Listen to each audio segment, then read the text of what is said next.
الله الرحمن الرحيم الحمد لله نحمده ونستعينه ونستغفره ونؤمن به ونتوكل عليه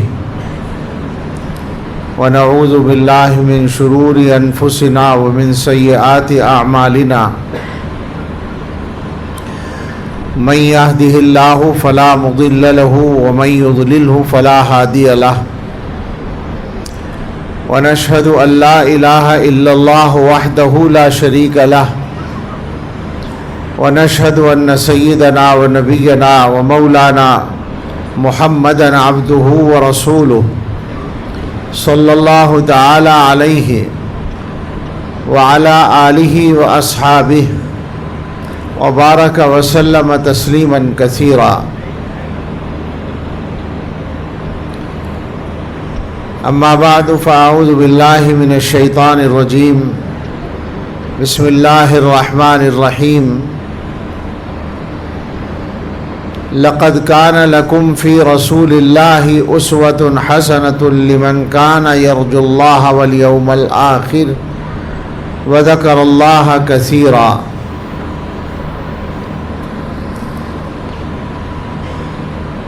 صدق الله العظيم. اللهم صل على سيدنا محمد وعلى آل سيدنا محمد وبارك وسلم. اللهم صل على سيدنا محمد وعلى آل سيدنا محمد وبارك وسلم. اللهم صل على سيدنا محمد وعلى آل سيدنا محمد وبارك وسلم. اللہ تعالیٰ کا شکر ادا کرتے ہیں کہ اللہ نے آپ حضرات کے ساتھ بیٹھنے کا یہ موقع عطا فرمایا جس میں ہم یہ ارادہ کرتے ہیں کہ انشاءاللہ اللہ کے سامنے توبہ کریں گے اور اپنی زندگی کو زیادہ سے زیادہ سنت کے مطابق بنانے کی فکر کریں گے. حقیقت یہ ہے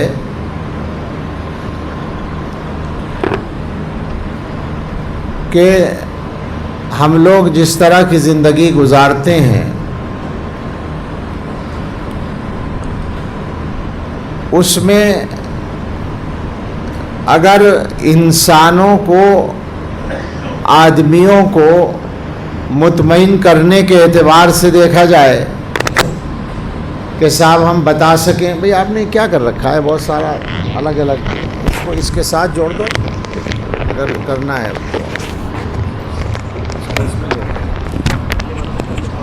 اس کو سنبھالنا بھی پڑنا ہے اور وہ بے چکا سا ہے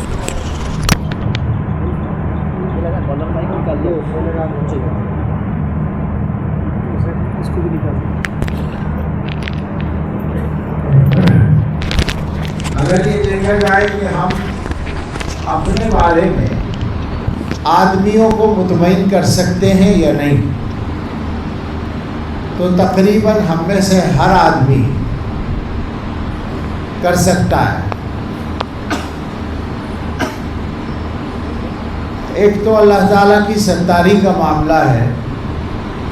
ہمارے جو عیب ہیں ہمارے جو گناہ ہیں جو ہماری تنہائی کی زندگی ہے اس پر اللہ تعالیٰ نے پردہ ڈال رکھا ہے. اللہ کی یہ رحمت کا معاملہ ہے اور شاید اللہ نے اس کائنات کا انتظام چلانے کے لیے یہ نظم کر رکھا ہے ورنہ زیادہ گڑبڑ ہوتی. ہمارے حضرت رحمۃ اللہ علیہ فرمایا کرتے تھے کہ اگر اللہ تعالیٰ نے گناہوں میں ظاہری بدبو رکھ دی ہوتی جیسے گندگی میں بدبو آتی ہے حقیقی اعتبار سے گناہوں میں بھی بدبو ہوتی ہے معنوی بدبو مگر وہ ناک سے سونگنے والی نہیں ہوتی. اگر اللہ تعالیٰ نے کبھی ایسا کیا ہوتا کہ گناہوں میں ظاہری بدبو رکھ دی ہوتی تو ہمارے تو لوگ قریب بھی نہ آ پاتے، بہت دور دور سے بھاگ جایا کرتے لوگ، ہمارے گناہوں کی بدبو لوگوں کو پریشان کر دیتی۔ لیکن یہ اللہ تعالیٰ کی مرضی نہیں تھی، اللہ تعالیٰ کی مشیت یہ نہیں تھی۔ اللہ تعالیٰ نے یہ چاہا کہ بندوں کے عیبوں کو چھپا لیں اور بندوں کے گناہوں کی پردہ پوشی کریں۔ تو ایک پہلو تو یہ ہے کہ اللہ نے پردہ ڈال رکھا ہے۔ دوسری بات یہ ہے کہ ہم لوگ عام طور پر، ذرا یہ باریک بات ہے، اسے سمجھیے گا، اللہ تعالیٰ کو راضی کرنے کی ویسی فکر نہیں کرتے جیسی اللہ کے بندوں کو مطمئن کرنے کی فکر کرتے ہیں۔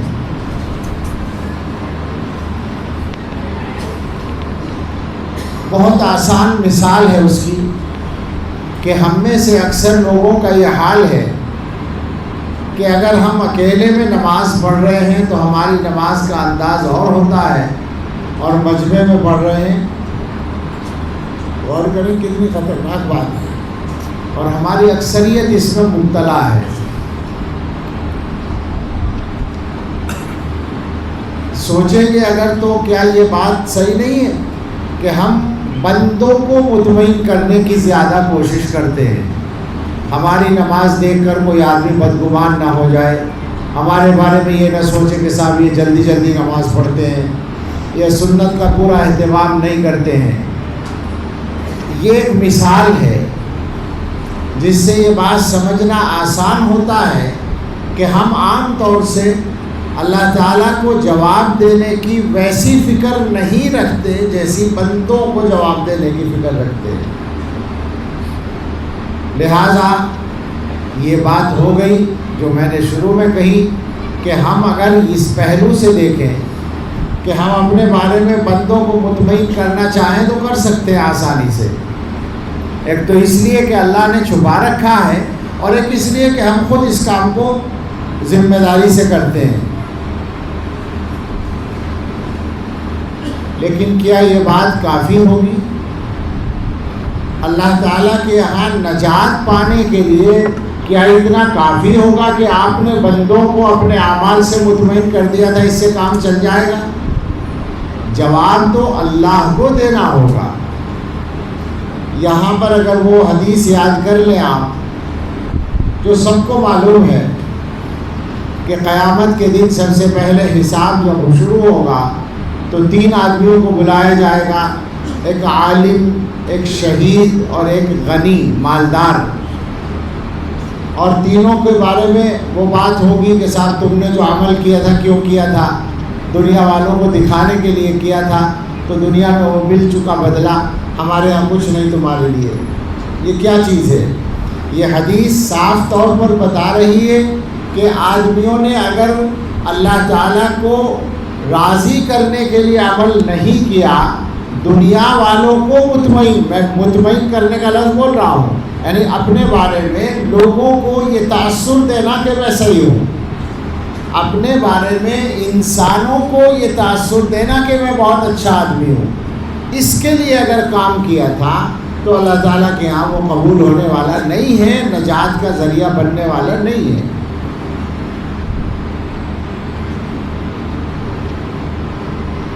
اچھا، ایک پہلو اور ہے، میں چند باتیں کروں گا آپ سے، بس غور کریں۔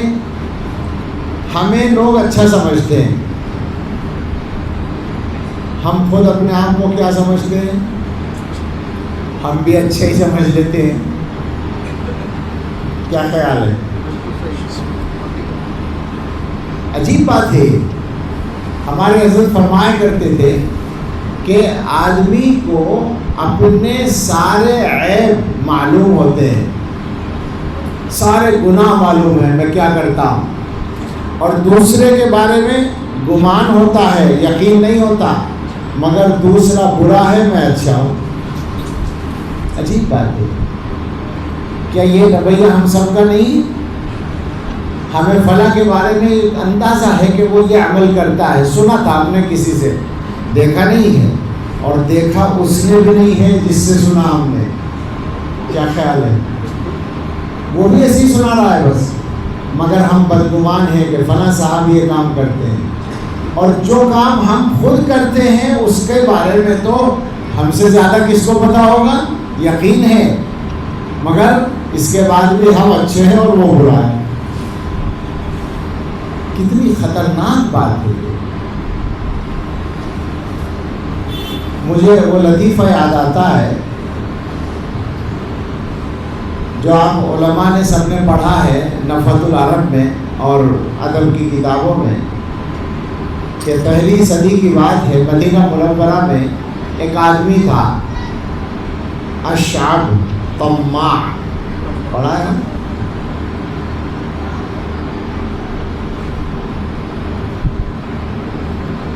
طماع کے معنی ہے لالچی.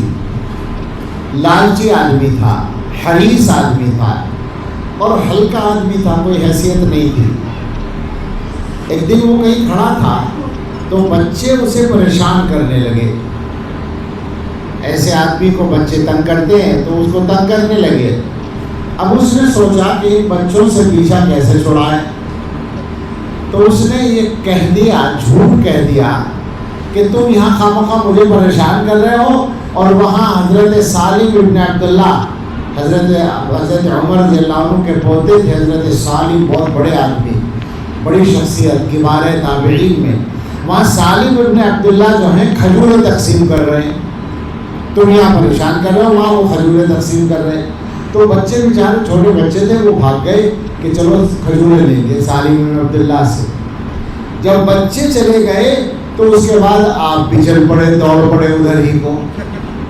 خود اس سے پوچھا کسی نے کہ تو کہاں جا رہا ہے؟ تو نے تو بچوں کو جھوٹ بہکایا تھا کہ وہاں سچ کھجوریں تقسیم ہو رہی ہیں. کہنے لگا ہو سکتا ہے ہو ہی رہی ہوں، ہو سکتا ہے سالم بن عبداللہ واقعی کھجوریں تقسیم کر رہے ہوں. تو طبیعت کے لالچ نے، طبیعت کے حرص نے اسے اس بارے میں گمان پیدا کر دیا کہ شاید تقسیم ہو رہی ہوں. میں یہ کہا کرتا ہوں کہ ہم اپنے بارے میں جانتے ہیں کہ ہم کیا ہیں، مگر چونکہ دوسرے لوگ ہمیں اچھا سمجھتے ہیں تو ہم بھی سوچتے ہیں کہ شاید ہم اچھے ہی ہوں گے. کیا خیال ہے؟ لیکن آپ غور کریں کہ یہ خطرناک کتنی بات ہے. قرآن کریم میں اللہ تعالیٰ نے ہمارے اس مزاج کا علاج کیا ہے. وَأَعْلَمُ بِكُمْ إِذْ أَنشَأَكُم مِّنَ الْأَرْضِ وَإِذْ أَنْتُمْ أَجِنَّةٌ فِي بُطُونِ أُمَّهَاتِكُمْ فَلَا تُزَكُّوا أَنفُسَكُمْ هُوَ أَعْلَمُ بِمَنِ اتَّقَىٰ.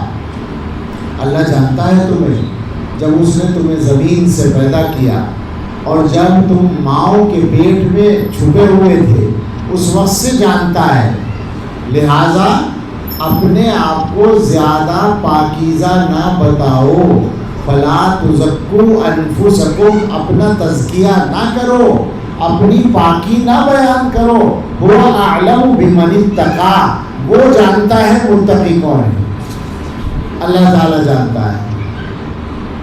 واقعتاً ڈر لگتا ہے، اور یہ بات تو بالکل یقین کے ساتھ ذہن میں آتی ہے کہ قیامت کے دن بہت سارے ہم جیسے لوگ جن کو دنیا کے لاکھوں آدمی پہچانتے ہیں اور وہ یہ سمجھتے ہیں کہ صاحب ہم بھی کچھ ہیں، قیامت کے دن ایسے گمنام لوگوں کو رشک کی ہے نظر سے دیکھیں گے جن کو ان کے محلے والے بھی نہیں جانتے تھے اور وہ اللہ کے مقرر بندے تھے.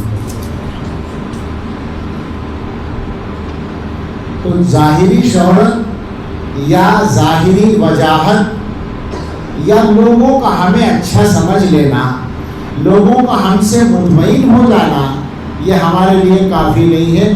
اگر اس چکر میں ہم آ گئے تو یہ بہت بڑا دھوکہ ہے. حقیقت یہ ہے کہ ہمیں اپنے آپ کو جانچنے کا معیار مقرر کرنا ہوگا. ہم کیا مقرر کریں گے؟ اللہ نے مقرر کر رکھا ہے. معیار یہ ہوگا کہ تم اپنے آپ کو اللہ کے سامنے کھڑا کر کے دیکھو، وہاں جواب بن رہا ہے یا نہیں؟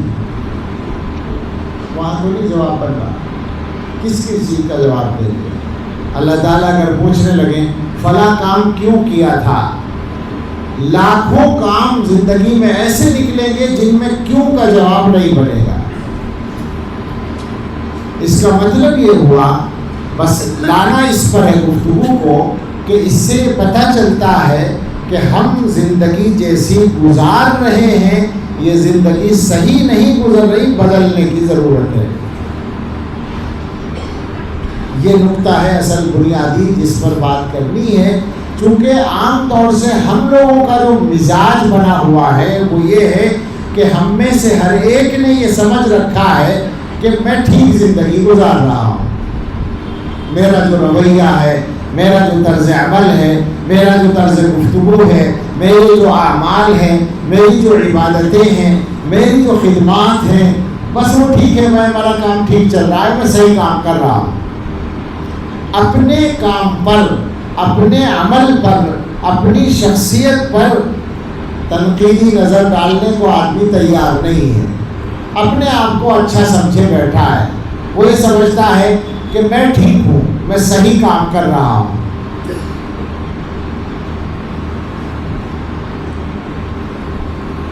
اور اس میں ہم سب تقریباً مبتلا ہیں، تقریباً سب کے سب مبتلا ہیں. میں سنایا کرتا ہوں، ایک عالم ہے، مجھ سے تعلق ہے. ایک دن وہ کہنے لگے کہ حضرت میرے اندر یہ دو باتیں بہت بری ہیں. کوئی بات بتائی انہوں نے اپنی کہ یہ ہے اور یہ ہے، دو باتیں، آپ ذرا ان پہ دھیان توجہ کریں، اور باقی تو ٹھیک ہے اور کوئی بات نہیں ہے. سمجھ رہے ہیں آپ؟ انہوں نے مجھ سے کیا کہا کہ میرے اندر یہ دو باتیں ہیں بہت بری، ان کے بارے میں آپ کچھ میں کوشش کریں، اور باقی کوئی بات نہیں ہے. میں نے کہا یہ تیسری بات ہے. فوراً میں نے کہا کہ یہ تیسرا عیب ہے. تم یہ سمجھ رہے ہو کہ میرے اندر دو کمیاں ہیں اور کوئی کمی نہیں ہے، یہ تیسری کمی ہے کہ تم اپنے آپ کو ایسا سمجھ رہے ہو. اور یہ سچائی ہے کہ شیطان نے ہماری آنکھوں پر عام طور سے پردہ ڈال رکھا ہے. یہ بات بھی میں سنایا کرتا ہوں کہ حضرت کے یہاں جب ہمیں اجازت ملی، اس کے 1 سال کے بعد، رمضان میں اجازت ملی تھی، اگلے سال رمضان میں جب ہم گئے اور ایک رات میں اعتکاف میں حضرت کے پاس تنہائی میں کچھ عرض کرنے کا موقع ملا، تو میں نے ہمت کر کے ایک بات کہی. میرے دل میں تھی وہ بات، تو میں نے عرض کی. میں نے کہا کہ حضرت یہ آپ نے اجازت دی تھی یا عیوب کا آئینہ دیا تھا؟ یہ میرا تاثر تھا. اجازت کے بعد جو تبدیلی آئی وہ یہ آئی کہ اپنی کمیوں کا احساس پیدا ہوا. اور اس میں سچ کہتا ہوں، ہم تو بہت گناہگار آدمی ہیں کہ ہر دن اپنی کوئی کمی نظر میں آتی تھی، اور کبھی کبھی تو میں ہنستا تھا کہ اپنے آپ کو کیا سمجھے بیٹھے ہیں اور یہ کمی ابھی تک باقی ہے. تو اس لیے میں نے عرض کیا حضرت سے کہ حضرت یہ آپ نے اجازت دی تھی یا عیوب کا آئینہ دیا تھا؟ تو وہ تو بہت ذہین ترین انسان تھے، اور ایک دم وہ سمجھ گئے اور چہرے پر مسکراہٹ آ گئی، بہت خوش سے ہو گئے. فرمایا جی ایسا ہی ہوتا ہے، ایسا ہی ہوتا ہے. یہ فرمایا کاش یہ سلسلہ مستقل رہے کہ ہمیں اپنے عیبوں کا احساس رہے. حقیقت یہ ہے کہ اپنے عیب کا اور اپنی کمی کا احساس اور ادراک ہونا یہ اللہ تعالیٰ کی خاص نعمت ہے. اس کی برکت سے آدمی اپنے آپ کو ٹھیک کر سکتا ہے، ورنہ تو یوں بہت سارے گدھے مل رہے ہیں جو اپنے آپ کو آدمی سمجھتے ہیں. سچی بات، بہت برا حال ہے.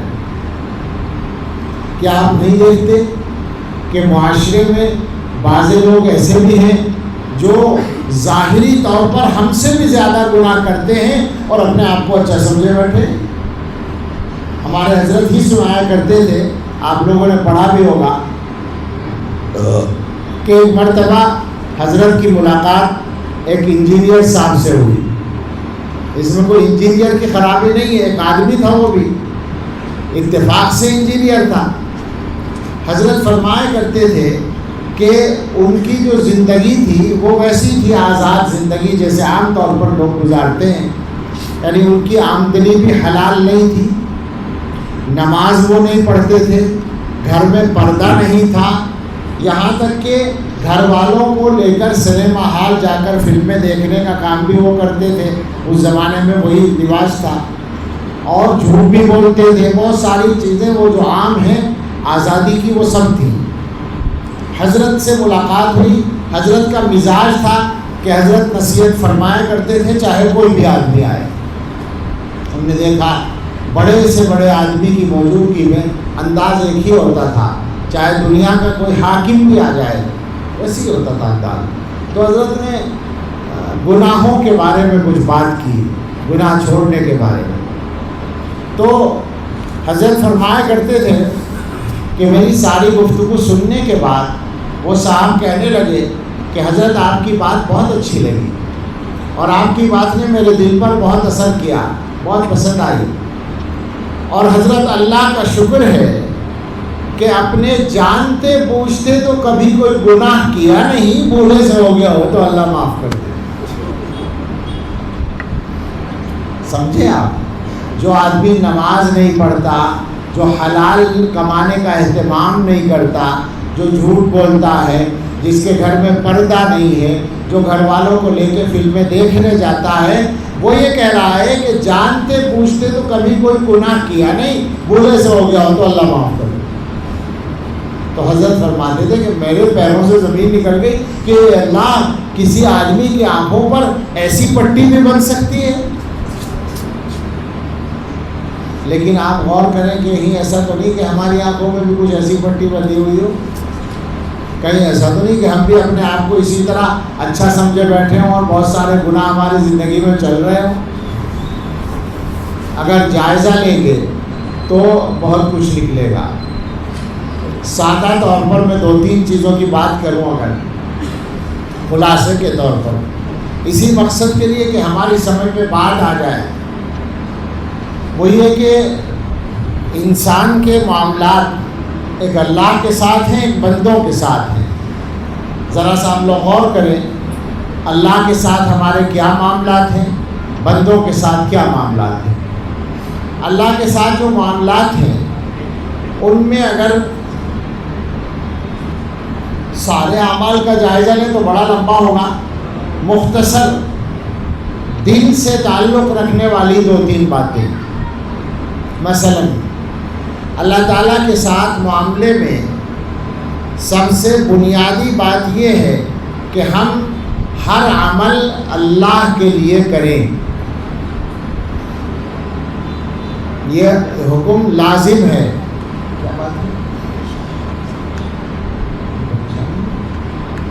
ہر عمل اللہ کے لیے، اس میں دنیا کی کوئی غرض شامل نہ ہو، یعنی نیت صحیح ہو، اخلاص ہو۔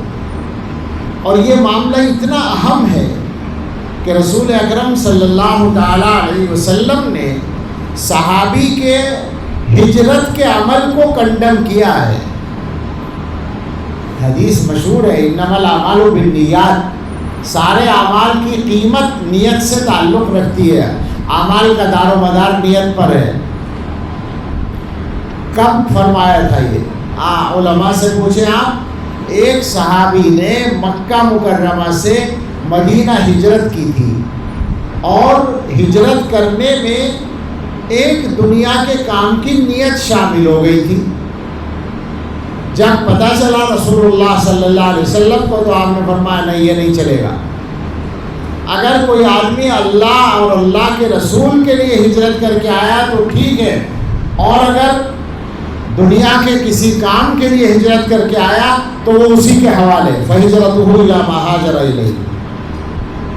بہت ڈر لگتا ہے جب ہم غور کرتے ہیں کہ ہجرت جیسا بڑا عمل، ہجرت کوئی آسان کام نہیں تھا۔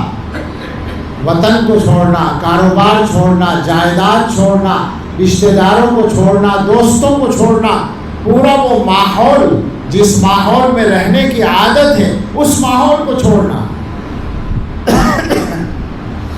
اور چھوڑ کر وہاں جانا بعد جہاں کا کچھ پتہ نہیں. آج ہی تو مدینۃ الرسول ہے. جب ہجرت کر کے جا رہے تھے تو کچھ بھی مستقبل کی خبر نہیں تھی. تو وہ سارا عمل اس اللہ کے بندے نے کیا، مگر دنیا کے ایک کام کی نیت شامل ہو گئی تو فرمایا کہ کنڈم، ختم، قبول نہیں. اب ہم لوگ اپنے اعمال کا جائزہ لیں تو اندازہ ہوگا کہ ہمارا کیا حال ہے. ہم تو بڑے سے بڑا اور چھوٹے سے چھوٹا عمل دکھانے کے لیے کرتے ہیں. عام طور پر جیسے میں نے ابھی مثال دی تھی نا، نماز کا جائزہ لے لیں کہ لوگوں کے سامنے نماز کیسی ہے اور اکیلے میں نماز کیسی ہے. ہر معاملے میں یہ ڈر لگتا ہے. میں سچ کہہ رہا ہوں. یعنی بہت چھوٹی سی مثال، بہت آسان اور بہت سادہ سی مثال میں دیتا ہوں. پگڑی باندھنا، میں سچ کہتا ہوں سالوں لگانے کے بعد کچھ اطمینان سا ہوا، ورنہ ہمیشہ ڈر لگتا تھا کہ یہ پگڑی کیوں باندھ رکھی ہے. اس لیے تو نہیں باندھ رکھی کہ لوگوں میں اس سے عزت حاصل ہو، وجاہت حاصل ہو. اور باقاعدہ علماء نے اس پر گفتگو کر رکھی ہے. حضرت تھانوی رحمۃ اللہ علیہ سے پوچھا تھا کسی نے پگڑی باندھنے کے بارے میں، تو حضرت نے فرمایا تھا کہ اگر تواضع میں فرق پڑتا ہے تو نہ باندھیں. مجھ سے پوچھا ایک سالک نے، ایک خواب بتایا. وہ پگڑی باندھتے تھے. خواب بتایا کہ اس کام کی تعبیر کیا ہے. میں نے کہا اس کی تعبیر یہ کہ تم پگڑی باندھنا چھوڑ دو. اس نے کہا کب تک؟ میں نے کہا جب تک میں اجازت نہ دوں. مجھ سے پوچھ کر شروع کرنا. اچھا، یہ واقعہ ہے کہ کوئی بھی عمل ہو اگر صحیح نیت سے اور آئے تبھی تو وہ مفید بھی ہوگا اور ثواب کا ذریعہ بنے گا، ورنہ تو سب نقصان ہو جائے گا. ایسے بہت سارے اعمال آپ کو ملیں گے. ایک بالکل عام قسم کی بات میں کہوں آپ سے، آپ کی سمجھ میں آئے گی. بہت سی مرتبہ کہیں کوئی بڑے علماء پہنچتے ہیں، آپ نے دعوت دی ہے، لیکن ایک محلے کا آدمی کہتا ہے کہ میرے گھر چائے بھی ہے. دعوت دیتے ہیں نا بہت سے لوگ اس طرح سے آنے والے مہمانوں کو. مجھے تجربہ ہوا ایک جگہ کہ ایک آدمی نے بہت اصرار کیا اور یہ کہا کہ جتنے بھی علماء آتے ہیں میں ان کو اپنے یہاں ضرور لے جاتا ہوں، آپ کو ضرور چلنا ہے. میرے پاس ٹائم ہی نہیں تھا. یہ ٹائم نہ ہونا بھی کبھی کبھی اللہ کی نعمت ہی بنتا ہے. عموماً نہیں رہتا.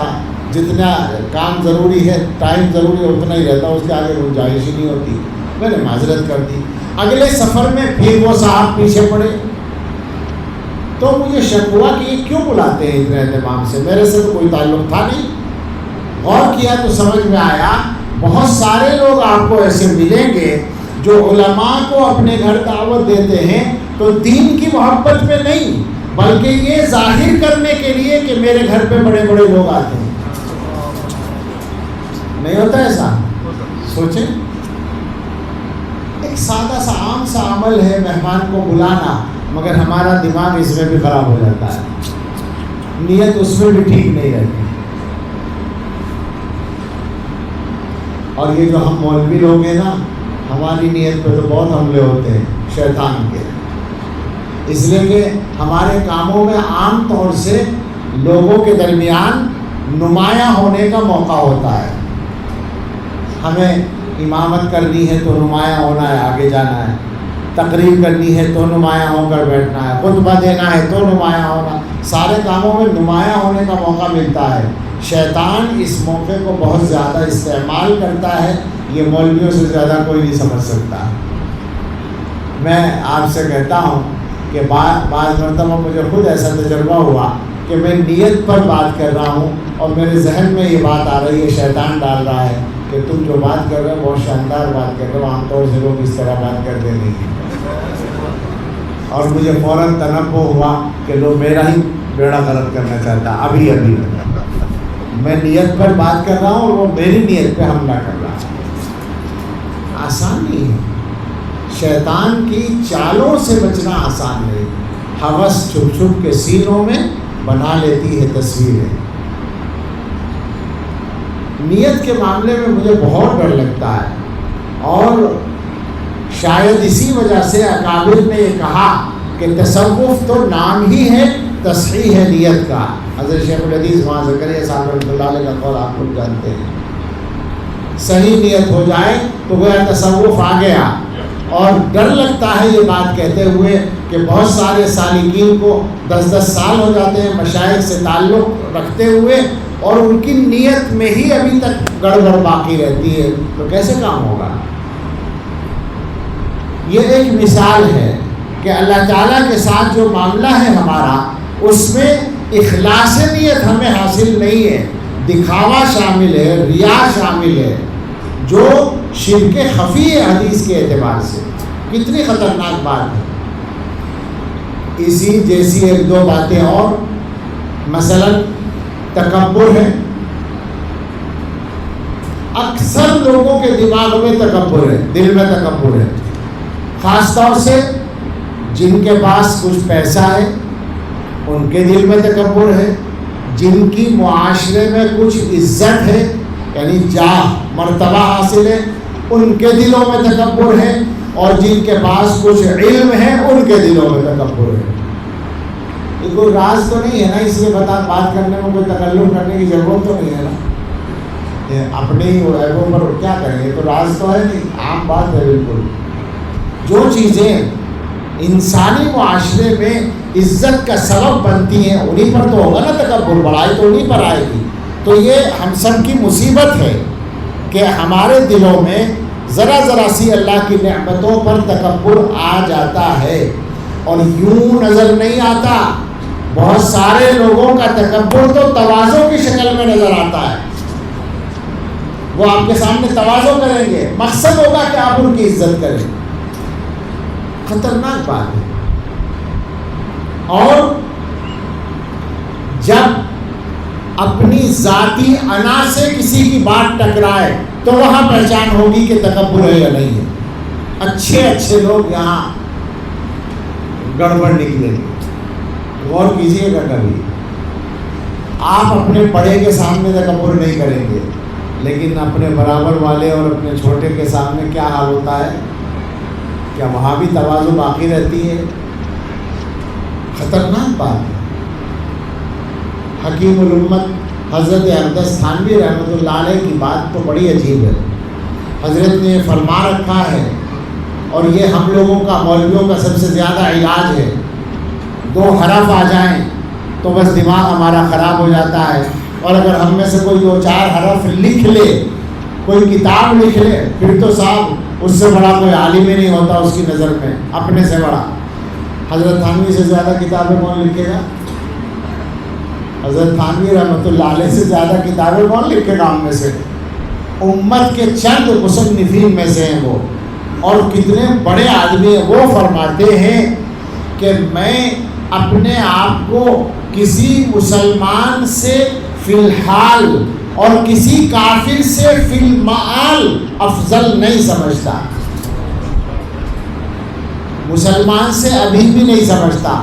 میرے علاوہ جتنے مسلمان ہیں ان میں سے کوئی بھی مجھ سے افضل ہو سکتا ہے، اس لیے کہ ممکن ہے میرا عمل اللہ کے یہاں قبول نہ ہو اور اس کا کوئی عمل اللہ کو پسند ہو. اور کافر ابھی کافر ہے، ہو سکتا ہے آئندہ اسے ہدایت مل جائے اور میں گمراہ ہو جاؤں تو مجھ سے افضل ہو جائے.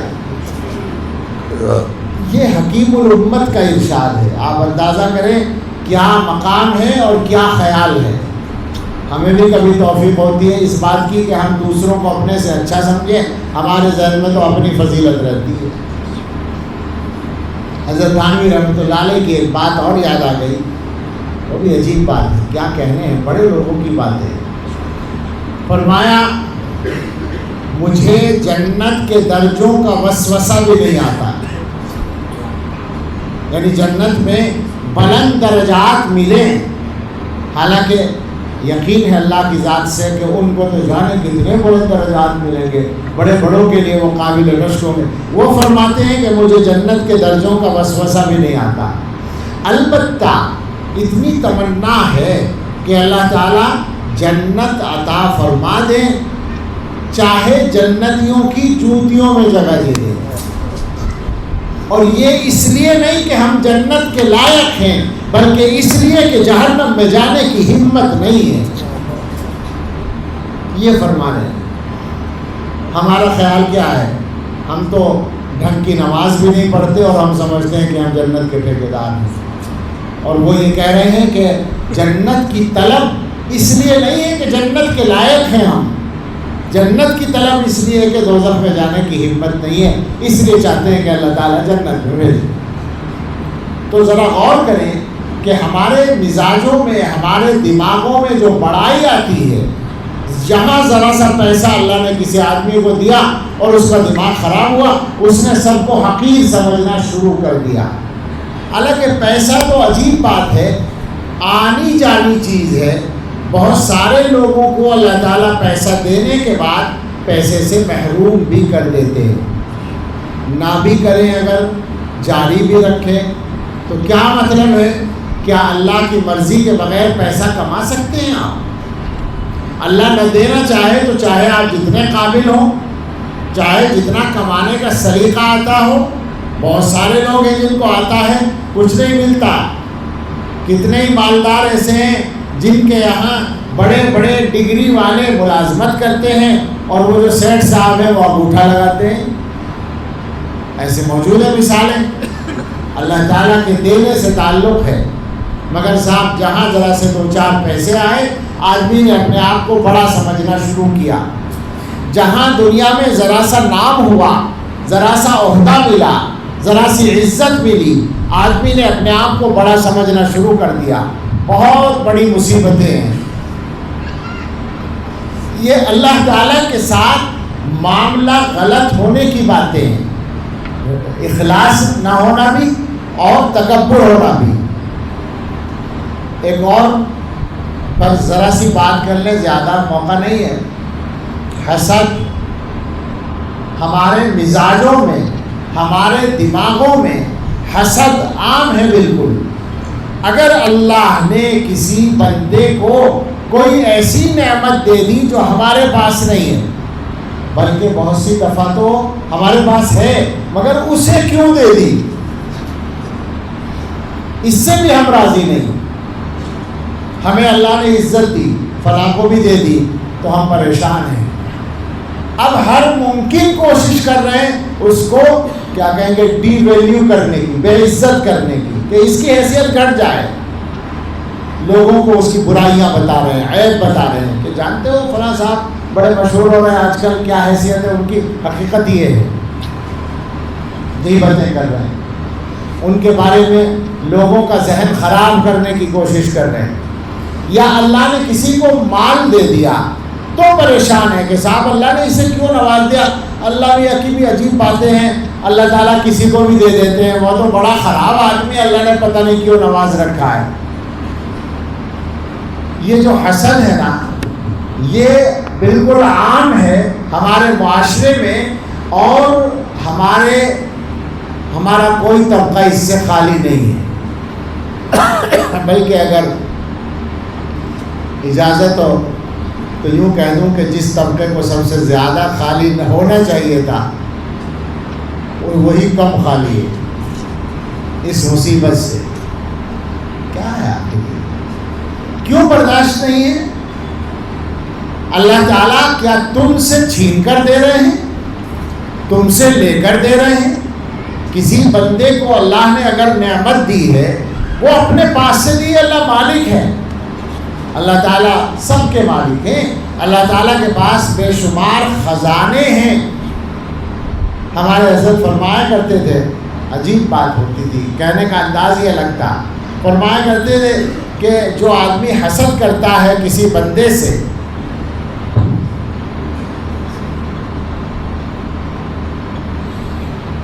حسد کم کرے گا جب کوئی نعمت ملے گی. تو کسی بندے سے حسد کرنے والا جو آدمی ہے وہ شاید یہ چاہتا ہے کہ اللہ تعالیٰ نعمت کی تقسیم میں ان سے مشورہ کیا کریں. یعنی جب اللہ کسی بندے کو نعمت دینے کا ارادہ کریں تو ان سے مشورہ کر لیا کریں کہ بھائی دوں یا نہ دوں اس آدمی کو. یہ کوئی خواہش ہے حسد کرنے والے کی. اور آپ جانتے ہوں گے حسد کے بارے میں یہ فرمایا گیا کہ الحسد یاکل الحسنات کما تاکل النار الحطب، حسد نیکیوں کو اس طرح کھا جاتا ہے جیسے آگ لکڑیوں کو جلا دیتی ہے۔ خواہ مخواہ اپنی نیکیاں دوسرے کے حوالے آدمی کرتا ہے۔ یہ ایک چھوٹا سا جائزہ ہے، بیماریاں بہت ہیں، مگر میں نے ایک وقت بولا تھا کہ اللہ تعالیٰ کے ساتھ جو ہمارا معاملہ ہے اس میں کتنی بڑی کسر موجود ہے، کمی موجود ہے، اخلاص نہیں ہے، بڑائی ہے، حسد ہے۔ یہ 3 مثالیں آئیں، ہر آدمی غور کرے اس کی طبیعت میں ان میں سے کوئی پایا جاتا ہے یا نہیں۔ میں نہیں سمجھتا کہ ہم جیسا کوئی گناہگار ان مصیبتوں سے خالی نکلے گا۔ اور اگر بندوں کے ساتھ معاملہ دیکھا جائے تو یہ میدان بھی بہت گڑبڑ ہے۔ آدمی دوسرے کا حق ادا کرنے کو تیار ہی نہیں ہے۔ میں اگر یہ الفاظ کہوں تو بہت سے لوگوں کو تعجب ہوگا، لیکن غور کریں گے تو سمجھ میں آئے گا کہ سچ ہے کہ ہمارے معاشرے میں ظلم بالکل عام ہے۔ مسلمانوں کے معاشرے کی بات کر رہا ہوں، مسلمانوں پر ظلم ہو رہا ہے، یہ الگ موضوع ہے۔ مگر میں یہ پوچھتا ہوں کہ جب ہم اپنے گھر والوں کے ساتھ، اپنے بھائی کے ساتھ، اپنے رشتہ دار کے ساتھ، اپنے تعلق والے کے ساتھ، اپنے پارٹنر کے ساتھ انصاف نہیں کر سکتے تو حکومتوں سے اپنے لیے انصاف مانگنے کا کیا منہ رکھتے ہیں؟ غور کریں ذرا، ناانصافی کہاں کہاں تک ہوتی ہے۔ اگر گھر کی بات کر لیں تو یاد کیجئے صورتحال کیا ہے۔ شاید یہاں سننے والوں میں کچھ خواتین بھی ہیں۔ عام طور سے خواتین اور یہ خواتان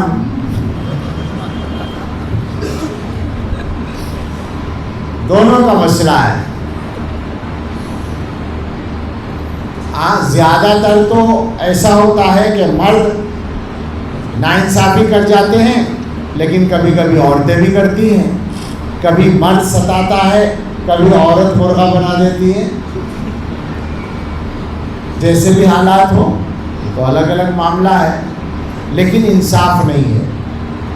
ایک سادہ سی مثال، ہمارے گھر میں بیٹا ہے، یہ بڑے لوگوں سے بات ہو رہی ہے جن کی داڑھی میری طرح سفید ہے، جن کے بچوں کی شادیاں ہو گئی، بیٹا اور بہو ہے۔ ایمانداری سے بتائیں، سوچیں ذرا کہ اگر ہمارے گھر میں بیٹے اور بہو کے درمیان کوئی بات ہوتی ہے تو ہمیشہ کیا ایسا نہیں ہوتا کہ ہمیشہ بیٹا صحیح ہے بہو غلط ہے؟ اور یہ 99% نہیں، 99.99% گھروں میں، بڑی بڑی داڑھیوں والوں کے گھروں میں، بڑے بڑے مولویوں کے گھروں میں، بڑے بڑے پیروں کے گھروں میں، بڑے بڑے امیر صاحبوں کے گھروں میں، وہ جو تبلیغ کے امیر ہوتے ہیں، کوئی راز تو نہیں ہے، ناراض مت ہونا، میں تو مولویوں کو پہلے کہہ رہا ہوں، ہاں کبھی امیر صاحب ناراض ہو جائیں، ٹھیک کرو نا اپنے آپ کو، اپنے گھروں کو ٹھیک کرو جناب۔ دینداری مکمل نہیں ہے، ناانصافی ہو رہی ہے۔ آپ کے گھر میں جو بہو ہے اور وہ جو ساس ہے آپ کی بیوی، بہو خراب آ گئی، ساس اچھی ہے، اور جہاں آپ کی بیٹی گئی ہے وہاں ساس خراب ہے اور بیٹی اچھی ہے آپ کی، داماد خراب ہے اور بیٹی اچھی ہے۔ سب کیا یہی ہو رہا ہے یا نہیں ہو رہا؟ سچ بتائیں۔ اس کے بعد بھی ہم دیندار ہیں، ڈاکٹر صاحب کے یہاں بھی یہی ہو رہا ہے، انجینئر صاحب کے یہاں بھی یہی ہو رہا ہے، ہر آدمی کے گھر میں یہی ہو رہا ہے۔ اور عورتیں اس ناانصافی میں سب سے آگے نکلتی ہیں، آگ تو یہی لگاتی ہیں۔ وہ جو بہو کے خلاف ذہن بن رہا ہے وہ کون بناتا ہے؟ یہ جو بڑے میاں ہیں ہمارے جیسے سسر صاحب، ان کو تو پتہ کچھ ہوتا نہیں، اور وہاں سے تو بیچارے بڑے نیک ہوتے ہیں، وہ کہتے ہیں بھائی ہم تو گھر کے معاملے میں بولتے نہیں. کیا خیال ہے؟ ہوتا ہے نا ایسا، ہم تو گھر کے معاملے میں بولتے ہیں. ابے بندے خدا، بہت پٹائی ہوگی اللہ کے یہاں کہ کیوں نہیں بولتا تھا، تیری ذمہ داری تھی، تجھے انصاف کی بات کہنی تھی. کس نے اجازت دی کہ ہم گھر کے معاملات میں نہیں بولتے؟ جو صحیح ہے وہ کہو، اللہ کے یہاں جا کے جواب دینا پڑے گا. یہ ادھر ادھر کی باتیں نہیں ہیں. قرآن میں فرما رکھا ہے وَلَا يَجْرِمَنَّكُمْ شَنَآنُ قَوْمٍ عَلَىٰ أَلَّا تَعْدِلُوا، اور یہ فرمایا كُونُوا قَوَّامِينَ بِالْقِسْطِ شُهَدَاءَ لِلَّهِ وَلَوْ عَلَىٰ أَنفُسِكُمْ أَوِ الْوَالِدَيْنِ وَالْأَقْرَبِينَ. انصاف لے کر کھڑے ہو جاؤ، صحیح گواہی دو، چاہے اپنے خلاف ہو، چاہے ماں باپ کے خلاف ہو، چاہے رشتہ داروں کے خلاف ہو. یہ قرآن میں ہے. مگر ہمارے گھروں میں یہ انصاف نہیں ہوتا.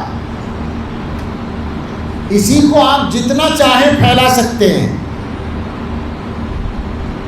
مجھے یہ کہنے میں تکلف نہیں ہے کہ ہمارے معاشرے کا کوئی پہلو اس طرح کی ناانصافی سے بچا ہوا نہیں ہے. مدرسوں میں بھی ہوتا ہے، خانقاہوں میں بھی ہوتا ہے، مسجدوں میں بھی ہوتا ہے، جماعتوں میں بھی ہوتا ہے، یونیورسٹیوں اور کالجوں میں بھی ہوتا ہے، کمپنیوں اور فیکٹریوں میں بھی ہوتا ہے. جہاں جہاں ہم ہیں سب جگہ ہوتا ہے. کیا کر رکھا ہے ہم نے؟ یہ آدمیوں کے طریقے ہیں، یہ مسلمانوں کے طریقے ہیں، جس طرح ہم زندگی گزار رہے ہیں. ہم اللہ کے یہاں جواب دینے کی کوئی تیاری ہی نہیں رکھتے. اپنی خواہشات پر چلیں گے، اپنی خاصابی کو منوائیں گے، اپنی بڑائی کو منوائیں گے، اور پھر ہم اچھے آدمی ہوں گے. نہیں چلے گا. اللہ کے یہاں جواب نہیں بنے گا. بدلنا ہی پڑے گا، ٹھیک کرنا ہی پڑے گا. بہت پہلو ہیں، ذرا سا غور کریں. اگر بہت مرتبہ اس کا الٹا نکلے گا. بہو ساس سسر کو اس طرح بدنام کر دے گی کہ ان کی بات پہ کوئی یقین کرنے والا نہیں ہوگا، حالانکہ وہ سچے ہوں گے. ایسا بھی ہوتا ہے. خدا نہ خواستہ کسی گھر میں اگر کوئی بات ہو اور معاملہ پولیس کیس تک پہنچ جائے تو عام طور سے لڑکی والے کیا کرتے ہیں؟ گھر کے سارے آدمیوں کا نام لکھوا دیتے ہیں. ستانے والا ایک تھا، نام سب کا لکھوایا. یہ انصاف ہے؟ کیا یہ ظلم نہیں ہے؟ وہ کمزور ہے اگر، تو وہ کمزور ہو کر بھی ظلم کر رہا ہے. عجیب بات ہے. ہمارے معاشرے میں طاقتور تو ظلم کرتا ہی کرتا ہے، کمزور بھی ظلم کرتا ہے جب اس کا موقع ہوتا ہے. مدرسے کا محتمم اگر کبھی ظلم کرتا ہے تو مدرس بھی کبھی موقع نکال کر ظلم کر لیتا ہے. موقع ہوتا ہے، اپنے اپنے موقع ہوتے ہیں. نہیں، سچ کہہ رہا ہوں. ظاہر ہے مدرسوں یہاں کچھ محتمم بھی بیٹھے ہوئے ہیں اور کچھ مدرس بھی بیٹھے ہوئے ہیں. میرا تعلق مدرسین کے طبقے سے ہے، مگر مدرسوں میں کتنے برس ہو گئے ہیں. پڑھاتے پڑھاتے 38 سال پورے ہو گئے. 39 میں شروع ہوا ہے اور بچپن سے پڑھتے پڑھتے بھی دیکھا ہے. تو مدرسوں کی تو سب چیزیں معلوم ہیں، لیکن سب کی معلوم ہے، صرف مدرسوں کی نہیں معلوم ہے، سب کی معلوم ہے. اسی لیے بات کر رہے ہیں بے تکلف، اسی لیے بات کر رہے ہیں کہ ٹھیک کرنا ہے. آپ کو ٹھیک کرنا ہے، اپنے آپ کو ٹھیک ہونا ہے. اس لیے کہ دنیا کا کام آپ ہی کے ذریعے ٹھیک ہوگا. یہ مدرسوں والوں کو، یہ مسجدوں والوں کو، یہ خانقاہوں والوں کو، یہ جماعتوں والوں کو، انہی کو دین کا کام کرنا ہے اور دنیا کو ٹھیک بھی کرنا ہے. اپنے آپ کو ٹھیک کرو تاکہ اللہ کام لے. انسانوں کے معاملات میں جب آپ غور کریں گے تو بہت کثر نکلے گی. ہمارے علماء نے مثالیں دے دے کر سمجھایا. بطور مثال یہ کہ ہم انسانوں کے ساتھ جو برتاؤ کرتے ہیں، عام طور سے ہم میں جو اچھے آدمی کہلاتے ہیں وہ برابری کرتے ہیں. جیسا وہ کرتا ہے ویسا ہم کرتے ہیں. ہم بیمار ہوئے، ایک آدمی دیکھنے نہیں آیا، تعلق والا رشتہ دار، وہ بیمار ہوا تو ہم بھی نہیں گئے. یہی ہوتا ہے نا. ہمیں قرضے کی ضرورت تھی, ہم نے قرضہ مانگا, اس نے نہیں دیا, بعد میں اسے ضرورت پڑی, اس نے مانگا, ہم بھی نہیں دیں گے. یہ مثال ہے. یعنی برابری کرنا, بدلہ لینا, اور یہ ہم میں اچھے لوگوں کا کام ہے. برے لوگوں کا تو یہ ہے کہ وہ اچھائی کے بدلے میں برائی کر جاتے ہیں, لیکن ہم کیا کرتے ہیں, اچھائی کے بدلے میں اچھائی, برائی کے بدلے میں برائی. وہ جو ترمذی شریف کی روایت ہے, لا تکونوا امعا تقولون ان احسن الناس احسننا وان اساءوا ظلمنا. امعا نہ بنو کہ لوگوں کے ساتھ چلیں گے, جیسی ہوا ہوگی, اگر لوگ اچھا کریں گے ہم بھی اچھا کریں گے, لوگ برا کریں گے تو ہم بھی برا کریں گے. یہ نہیں, یہ اسلام کا اخلاق نہیں ہے. قرآن و حدیث میں انسانوں کے ساتھ برتاؤ کے بارے میں جو ہدایت ہے, جو حکم ہے, وہ کیا ہے؟ حسن اخلاق. اور حسن کا مطلب ہے جو وہ کر رہا ہے اس سے اچھا آپ کو کرنا ہے. مگر ہم برابری کرنے کو بھی بہت سے لوگ تیار نہیں ہیں. پیسے کے معاملات میں اور زیادہ گڑبڑ ہے. مسلمانوں کے معاشرے میں اگر اسی مسجد کے مجمع میں ہاتھ اٹھانے کو کہوں تو 10-20 آدمی ہاتھ اٹھا دیں گے ضرور, جنہوں نے پیسہ دیا ہوگا کاروبار کرنے کے لیے اور دوسرے پارٹنر نے دبا لیا. نہیں ہوں گے؟ عام طور پر یہ بات ہے. ہمارے پاس دعاؤں کے لیے بیچارے لوگ کہتے ہیں کہ جی اتنے لاکھ روپے دیے تھے, وہ دے ہی نہیں رہا, اب تو انکار ہی کرتا ہے کہ ہے ہی نہیں تمہارا کچھ بھی. بات کیا ہے؟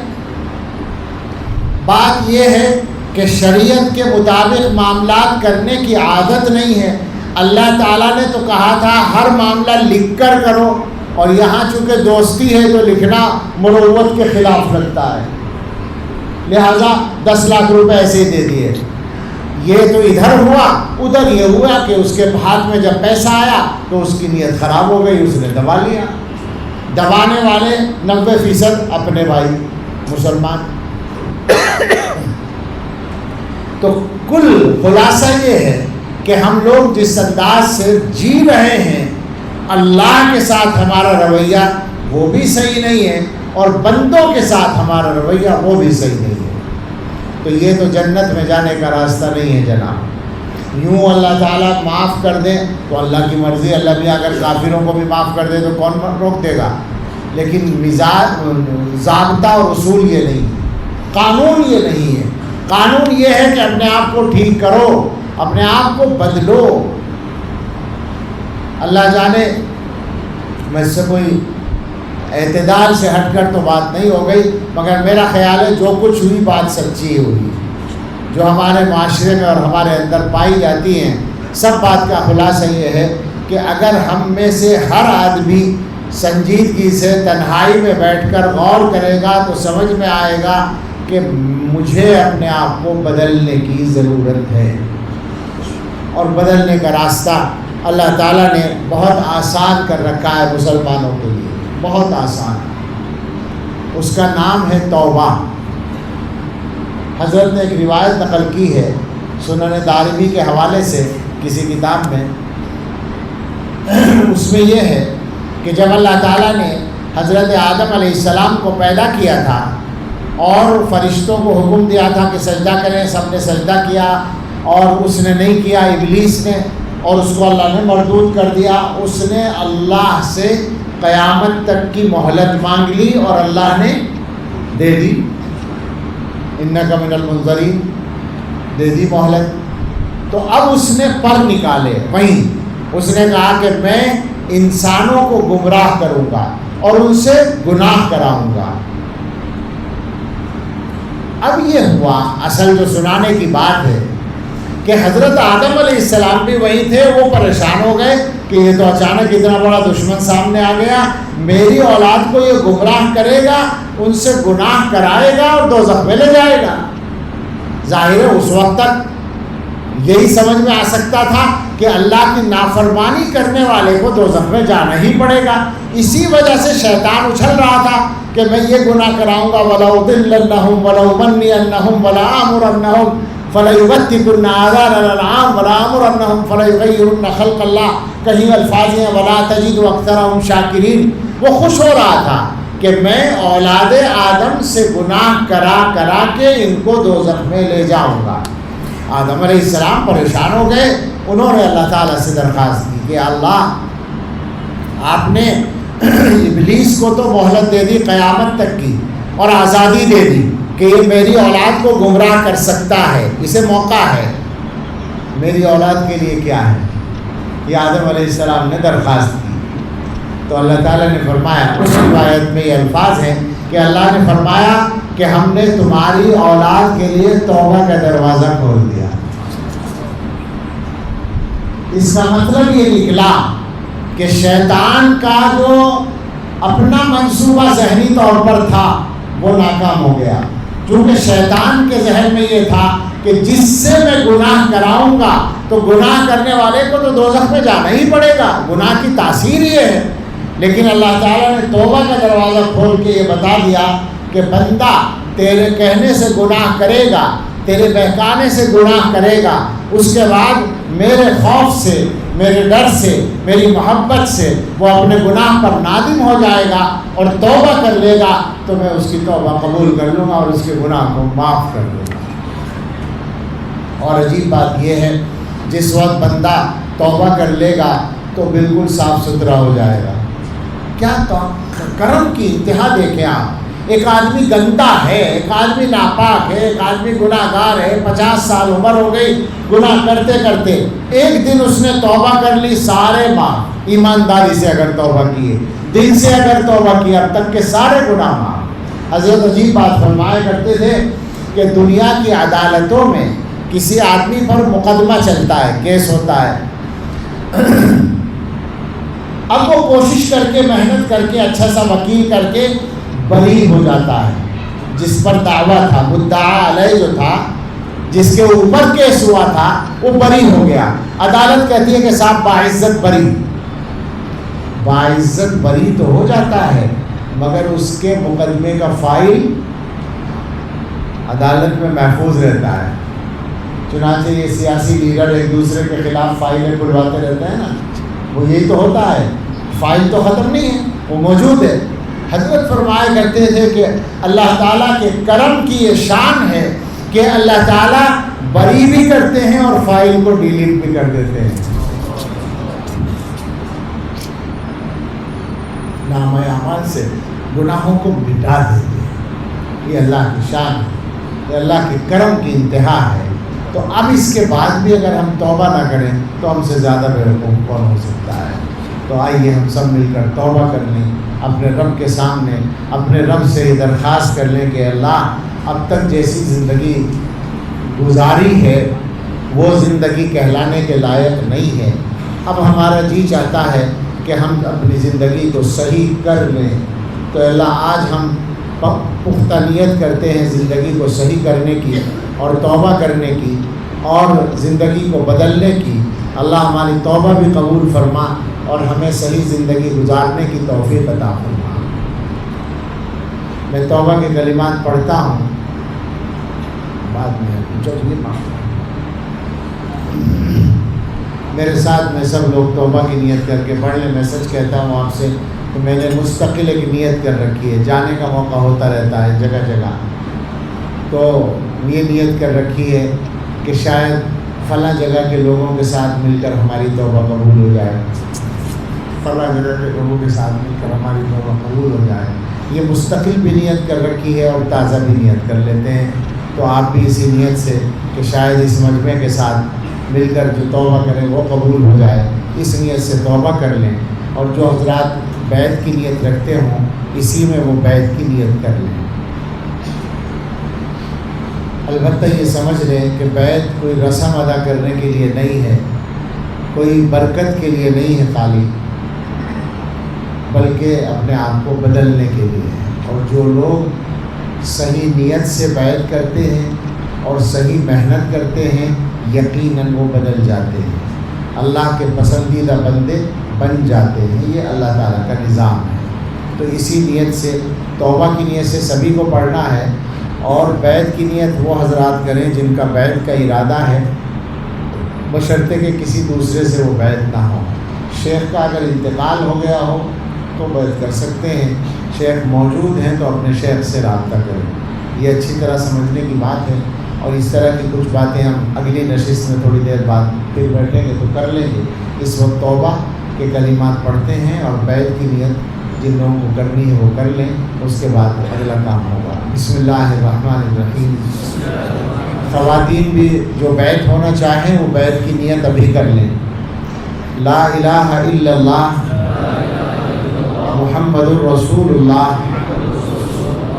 صلی اللہ علیہ وسلم، آمنت باللہ وملائکتہ وکتبہ ورسلہ والیوم الآخر والقدر خیرہ وشرہ من اللہ تعالی والبعث بعد الموت،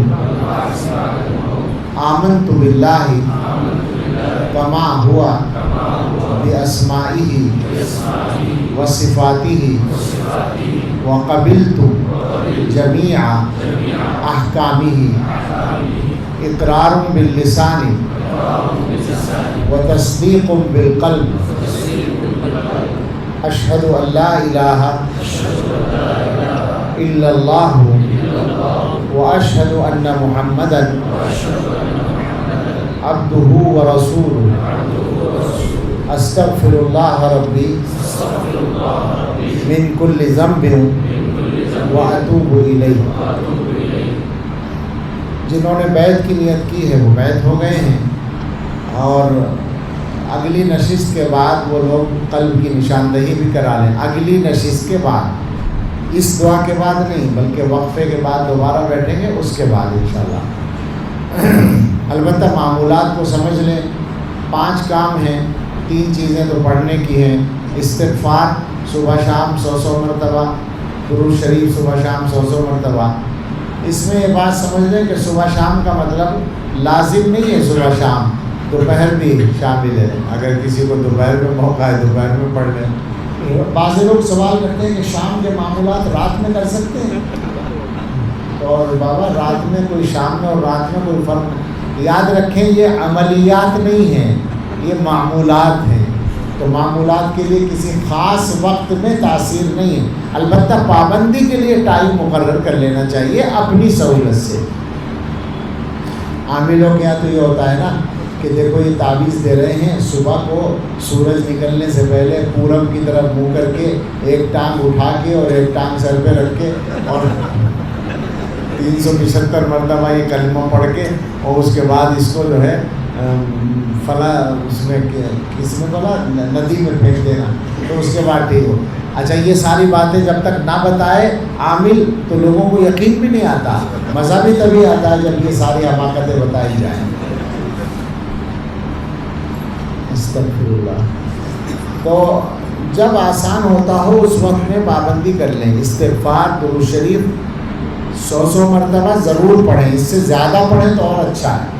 تلاوت قرآن یہ تیسرا کام ہے۔ 3 چیزیں تو یہ پڑھنے کی ہو گئی۔ ایک یہ کہ ہر وقت اللہ کا دھیان رکھنے کی عادت ڈالیں، پریکٹس کرنی ہے باقاعدہ، یعنی مطلب اللہ کا دھیان رکھنے کی عادت ڈالنی ہے۔ پڑھنا کچھ نہیں ہے، ذکر زبان سے کچھ نہیں کرنا ہے، کوئی کام چھوڑ کر بیٹھنا نہیں، صبح سے شام تک کے اپنے سب کام کرتے رہیں، دل میں اللہ کا خیال رکھیں کہ اللہ مجھے دیکھ رہا ہے، میں جہاں کہیں بھی ہوں، میں جو کچھ بھی کر رہا ہوں اللہ دیکھ رہا ہے۔ اس کی عادت ڈالیں۔ شروع میں عادت نہیں پڑے گی، آہستہ آہستہ پڑے گی انشاءاللہ۔ ایک کام ہے جو مراقبہ، وہ بیٹھ کر کرنے کا ہے، وہ ان تمام معمولات کا خلاصہ ہے اور ان تمام کے اندر جان ڈالنے والا ہے۔ اس کو ضرور پابندی سے کریں، ایک ٹائم پابندی کریں، زیادہ جتنا ہو سکے کرتے رہیں، لیکن ایک ٹائم کا ناغہ نہ کریں۔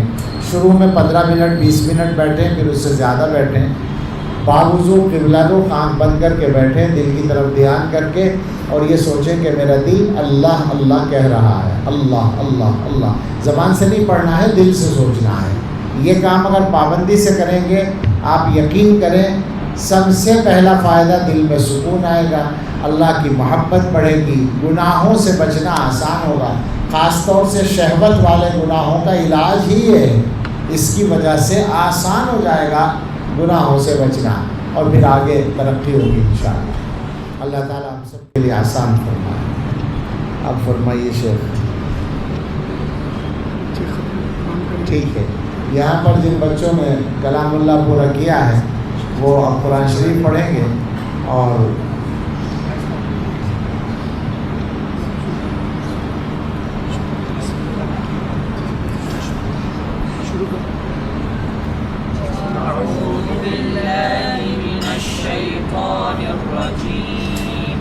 بسم الله الرحمن الرحيم قل هو الله أحد الله الصمد لم يلد ولم يولد ولم يكن له كفوا أحد بسم الله الرحمن الرحيم قل أعوذ برب الفلق من شر ما خلق ومن شر غاسق إذا وقب ومن شر النفاثات في العقد ومن شر حاسد إذا حسد بسم الله الرحمن الرحيم قل أعوذ برب الناس ملك الناس إله الناس من شر الوسواس الخناس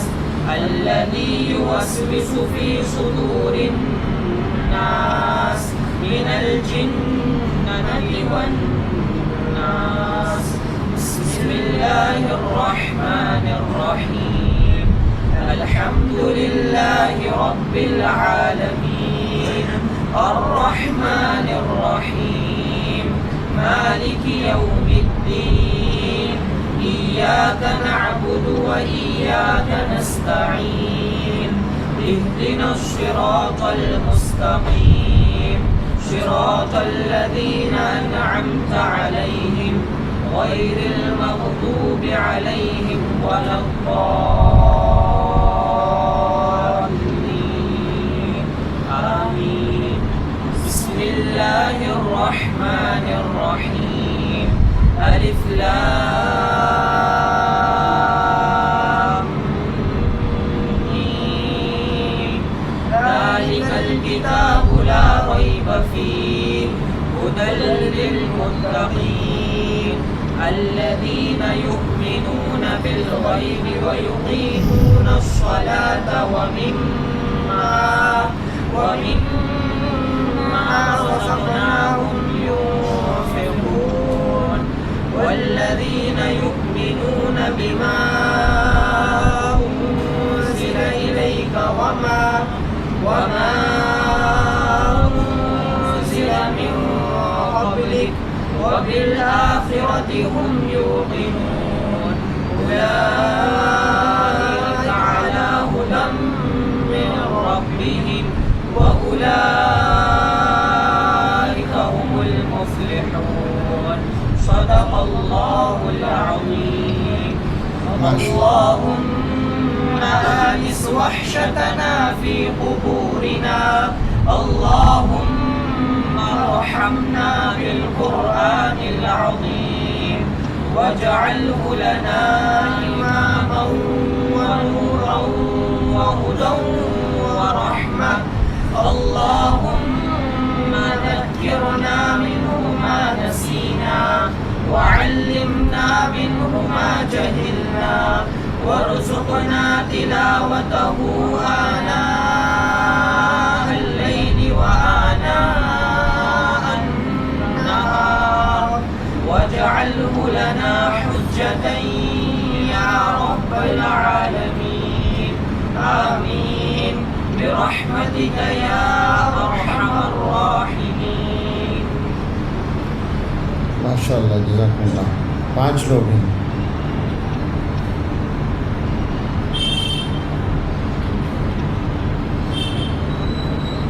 اب کیا کرنا ہے؟ ان کو کچھ وہ نہیں کر رہے ہیں؟ ہاں کیا ہے؟ دعا کر رہے ہیں۔ ایک موضوع اور تھا جس پر چاہتا تھا اور بول بھی چکا ہوں، بولنے کے بارے میں بولنا چاہتا تھا، زبان کے بارے میں۔ خدا کے واسطے بالکل بدل لیں اپنے آپ کو اس معاملے میں۔ زبان سے کوئی لفظ نکالتے ہوئے سوچا کریں کہ اللہ کیا حساب دینا ہے۔ ہر بات ایک عمل ہے جس کا اللہ کیا حساب دینا ہے۔ بے ضرورت نہ بولیں، جھوٹ نہ بولیں، غیبت نہ بولیں، کم سے کم 3 چیزیں، بہت اہم مسئلہ ہے۔ اور مسجد میں آواز بلند نہ کریں، اس کی عادت ڈالنے باقاعدہ، یہ علماء خاص طور سے اس کی نگرانی کریں۔ اس معاملے میں رعایت مت کیجیے، آپ اس معاملے میں ڈریے مت لوگوں سے۔ لوگ تو باہر سے آتے ہیں، سڑکوں سے آتے ہیں، مسجدوں میں آ کر اسی طرح معاملہ کرتے ہیں۔ آپ لوگوں کی ذمہ داری ہے، لوگوں کو سمجھائیے، نرمی سے بھی سمجھائیے، نہ مانے کوئی تو سختی کیجیے کہ نہیں مسجد میں آواز نہیں چلے گی۔ بے ضرورت تو بولنا ہی نہیں ہے، ضروری بات ہو تو کان میں بولنی ہے، جس سے بات کریں اس کے کان میں آ کر کہنی۔ یہ نہیں چلے گا کہ شور ہو رہا ہے اور علماء بیٹھے ہیں، غلط بات ہے۔ مسجدوں کا احترام ہمیں کرانا پڑے گا، اور خامخواہ کی بات نہیں۔ ایک حدیث میں 15 گناہ بیان کیے ہیں جن کی وجہ سے مصیبتیں اترتی ہیں اوپر سے، ان میں یہ گناہ بھی ہے کہ مسجدوں میں آوازیں بلند ہوں۔ کیوں دعوت دیتے ہیں مصیبتوں کو؟ ہر آدمی کا مزاج بنا ہوا ہے، گھر کی طرح باتیں کرتا ہے، آ کر مسجد میں نہیں چلے گا، یہ چھوڑنا پڑے گا۔ سب طے کر کے اٹھیں یہاں سے اور ابھی سے عمل کریں۔ میں سچ کہہ رہا ہوں، مجھے اس معاملے میں بہت وہ ہے، اطمینان ہے کہ میں صحیح کہہ رہا ہوں۔ علماء سے درخواست ہے کہ اس کی نگرانی کریں باقاعدہ۔ جمعے کی نمازوں میں نئے نمازی ہوتے ہیں، ان کو پہلے ہی سمجھائیں کہ بولنا نہیں ہے۔ امام صاحب سورہ فاتحہ پڑھ رہے ہیں اور پیچھے آوازیں آتی رہتی ہیں کہ اگلی صف میں آ جاؤ، پچھلی صف میں آ جاؤ۔ لوگوں نے کھیل بنا رکھا ہے۔ اللہ کا گھر ہے، اللہ کے گھر میں ڈرتے ہوئے رہیے۔ دعا کریں۔ سبحان ربی العلی الاعلی الوہاب، اللہم صلی علی سیدنا محمد وآلہ واصحابہ وبارک وسلم۔ ربنا آتنا فی الدنیا حسنہ وفی الآخرۃ حسنہ وقنا عذاب النار۔ ربنا لا تزغ قلوبنا بعد إذ هديتنا وهب لنا من لدنك رحمة إنك أنت الوهاب۔ ربنا هب لنا من أزواجنا وذرياتنا قرة أعين واجعلنا للمتقين إماما۔ اے اللہ، آپ کے بندے ہیں اور آپ کے قبضے میں ہیں، پوری طرح آپ کے قبضے میں ہیں۔ ہمارے دل بھی آپ کے قبضے میں، ہماری پیشانیاں آپ کے قبضے میں، ہمارے اعضاء بھی آپ کے قبضے میں۔ اے اللہ، ہمارے نگہبان بن جائیے اور ہمیں صحیح راستے کی ہدایت عطا فرما دیجیے۔ اے اللہ، سچی توبہ نصیب فرما دیجیے، جو توبہ کی ہے اس کو قبول فرما لیجیے، اور ہمیں زندگی صحیح گزارنے کی توفیق عطا فرما دیجیے۔ اے اللہ، آپ اپنے ساتھ بھی اور اپنے بندوں کے ساتھ بھی رویہ صحیح کرنا آسان فرما دیجیے۔ اے اللہ، ہمارے دلوں میں رحمت کی نظر ڈال دیجیے۔ اللہ، دلوں کی گندگی دور کر دیجیے۔ اے اللہ، ہمارے دلوں سے گندگی دور کر کے ہمارے دلوں کو اپنی یاد کے نور سے منور فرما دیجیے۔ اے اللہ، یہ احباب جمع ہوئے گناہگار کے ساتھ بیٹھنے کے لیے، اللہ ہمارے جمع ہونے کو قبول فرما لیجیے، نافع بنا دیجیے، توبہ قبول فرما لیجیے۔ اے اللہ، جسمانی اور روحانی بیماریوں سے شفا دے دیجیے۔ ہم میں اور ہمارے متعلقین میں جو کوئی بھی بیمار ہیں، اللہ سب کو صحت کاملہ عطا فرما دیجیے۔ ہم میں جو لوگ قرضوں کے بوجھ میں دبے ہوئے، اپنے فضل سے قرضوں سے سبکدوش فرما دیجیے۔ جن کے پاس گھر نہیں ہے، اللہ آرام دہ ذاتی گھر عطا فرما دیجیے۔ جن کے روزگار میں کوئی پریشانی ہے، اللہ سب کو بابرکت حلال روزگار دے دیجیے۔ جن کے پاس اولاد نہیں، اللہ اچھی اولادیں عطا فرما دیجیے۔ اے اللہ، ہماری اولادوں کی طرف سے ہمیں خوشیاں عطا فرمائیے، ان کے حق میں ہماری دعائیں قبول فرمائیے، ان کے سلسلے میں ہماری تمنائیں پوری فرمائیے۔ اے رب کریم، اے رحمان رحیم، ہم آپ کے بندے ہیں اور بہت کمزور ہیں۔ اللہ، آپ کی مدد کے بغیر ہمارا کوئی کام صحیح نہیں ہو سکتا۔ اللہ، ہم آپ کا شکر ادا کرتے ہیں کہ قدم قدم پہ آپ ہماری مدد کرتے ہیں۔